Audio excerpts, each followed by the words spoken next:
So a couple of days ago, I released a video regarding Discord replacements, and that video did very well. Seriously, thank you everyone who commented, who suggested other alternatives, who liked, who disliked, who whatever with this video. I'm actually shocked at how incredibly well that video did.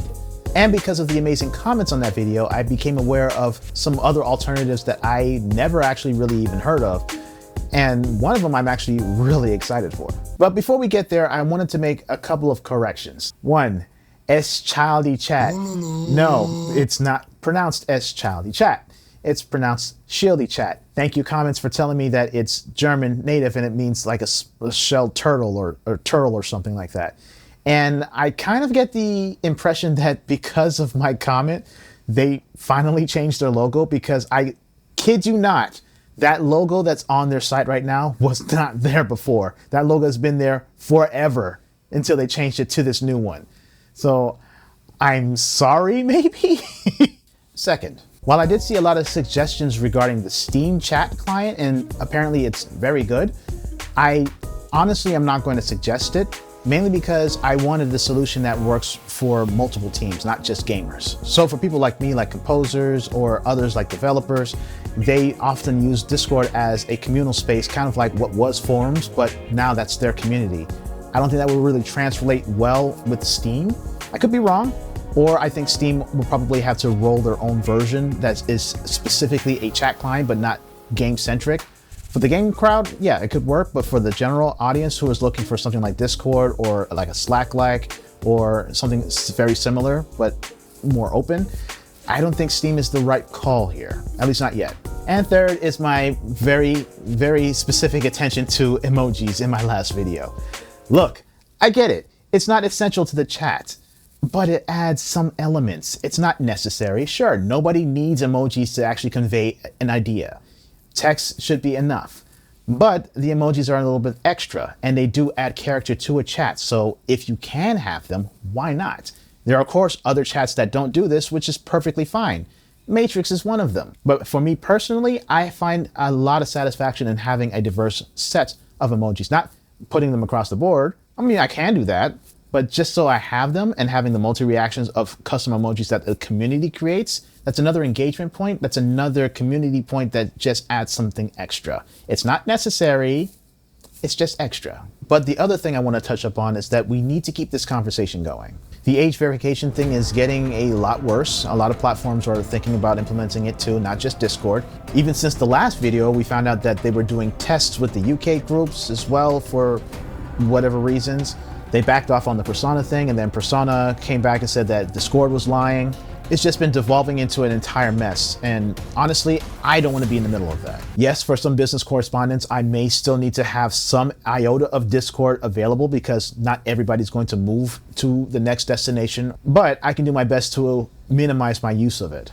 And God forbid, if I see an age verification window pop up on my screen, that's it. Your app is done. What I advise, if you're looking into any of these Discord replacements, whether it be Mattermost, TeamSpeak, Fluxer, Cloak, Matrix, whatever have you, stage your migration over with your community. Don't just jump straight in, have both at the same time, Discord, whatever you have you, and then ease everybody in, because nobody likes just jumping ship cold turkey. So with that, what are the other options that the community came up with? We have 3, Fluxer, Root, and Cloak. So let's rule off 2 right now in my opinion, and that's going to be Root and Cloak. Not to say that either one of these are terrible, but the big red flag for me personally is that neither of those are open source, or at least I couldn't find any mention of it being open source at all. But the fact that it's not open source doesn't mean that it's automatically terrible. I mean, there's a lot of closed source software that is perfectly fine, I guess. The problem with their software being closed source is that you kind of start to run into the same problem that we're having now with Discord. I mean, you can make claims of your software having all of this security and all these features and never will do this or never will do that or the other, but Discord did that too. With it being closed source, we have no way of verifying if their encryption works. We have no way of verifying that there's no man in the middle. Functionally, it may do exactly what you need it to do. It may be the Discord replacement that you're actually looking for, but I would go in there with an open mind and be very cautious that you're not leading yourself back into exactly what you're trying to escape from. Also regarding root, there's another video that I saw that looked into its end user license agreement and its terms and conditions. And some of the things that he found, he suggests, his words not mine, that some of it is actually worse than Discord. I'll link to the video where he talks about this, where he goes through the terms and conditions of it, and you can make a judgment call yourself. And yes, I did not forget about TeamSpeak. I pretty much brushed past it. And yes, I'm very well aware that that is also a solution. The thing is that I haven't really heard too much about its text capabilities. I've heard glowing remarks about how great it is for voice chat, but I haven't really heard how it works as a text client just yet. And they have done a redo of the client, so maybe it might be something to check out. But if you have any more information about that, I would love to hear it. Which means the only software here that I'm really interested in is Fluxer, for the big reason that it is open source and you can self-host it. And let me tell you, the world is your oyster if you know how to self-host things. I mean, just look at a couple videos. If you can build a computer, you can self-host. Now, the thing with Fluxer is that it is experiencing a high growth right now. I mean, the thing started with just one guy in Sweden, and now he just recently hired another employee. So now there's 2 people, and they're moving the servers over to a redundant stack, which it used to be running on one server. So the public version of it is slowly getting better, but you will see its growing pains as things start to change and shift. So we can only hope that those cracks get patched up sooner than later, and especially not with years of promising delivery. Looking at you, Matrix and Stoat. And the cool part is that they sold out of their visionary tier for their supporters, a 1,000 supporter limit that they charged at $300. So they have some nice headroom to actually work with for development and even hiring new people. So I wanted to try it. Had a little trouble at first, but I actually finally got on, and things are pretty Discord-like. So from the bat, you can definitely see that the UI is very similar. You have your servers over on the left-hand side. You have your user account, activity flow, and everything. And say, let's go to a server. Let's go to like this one right here, and an interesting 3D model here. Like you can see, everything should be very familiar here. All of their users are here. And of course, the thing that I was harping about before, you got your custom emojis here, and these are one specific to different servers that I'm a part of. And you can emote across servers, which is also cool without having to pay for it or anything like that. No annoying ads, no nitro. And things generally function as you would expect if you're very familiar with the Discord way of working things. Now, you might notice that some rooms might take some time to load, mostly because of, you know, the infrastructure that they have now is still not as big as Discord to handle such a high demand, especially with the users that they're getting now. So you can expect things to take some time to load sometimes, but once things are going, it's going. And I imagine if you start self-hosting this, you would have less problems in dealing with things like this, since it's pretty much your server and the user base that it needs to call to is a lot smaller. But just something to keep in mind, that this thing is still growing. This thing still has infrastructure building out to do for its public instance. So it's going to be a little rough here and there, but for the most part, hey, it's working. You do get a lot of customization features here, just like Discord, and I think maybe a little bit more as well. Here's their Nitro-like service called Plutonium, $49 per year, which, you know, if you want to support them, and considering they're a small team, probably a good idea. Link different devices, change the look and feel, app zoom levels. Apparently, I believe you can do custom CSS, but I have to double check that. Don't quote me on that. Ah, cool. And you can do video backgrounds, animated avatars and banners. And as you can see, people are already taking the hint, and there are a lot of different communities that are already starting to spring up. So that's pretty cool that things are starting to look really, really good for them.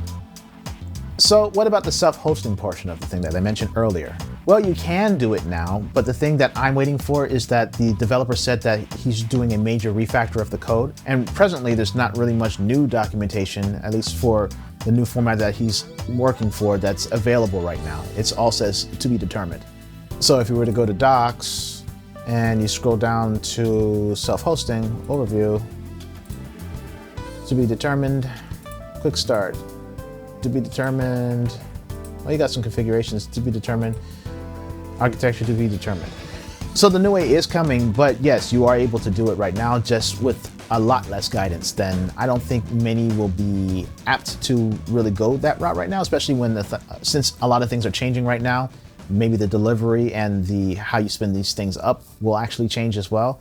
I'm hoping for a simple Docker config type situation, but who knows? So Fluxer's looking great. It would be great to also have a mobile app for it. But if they go the Discord route, they can always do an Electron app, because that's basically how Discord did their mobile app. So why not do that as well? Well, I guess we'll wait and see. For now, you can install Fluxer as a PWA app. You just have to go through your browser and just install the app as an app. I'm not sure of the reliability on notifications if you do it this way, but it's an option that we have right now. So there you have it. This basically covers mostly Fluxer, because I didn't really go through root or cloak, but like I said, I have my reasons of why I don't want to, because I'm more likely never going to use it. But they are options if you should choose to do so. Just take a look at what they're offering, their terms and conditions, and just be careful, because both of those are closed source, and take with it what you will. But with that said, I wouldn't mind hearing your thoughts on this and any other Discord alternatives that might be out there to consider, or to consider talking about. I did get a suggestion that when Fluxer does improve their self-hosting way of doing things, of actually doing a video of showing how to set one up on a self-host, might be something I can do.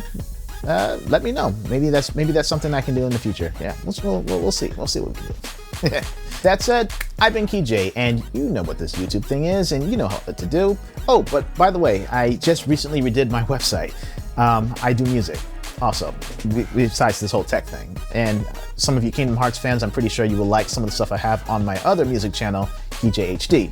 So yeah, check that out when you have a chance. But till next time, later.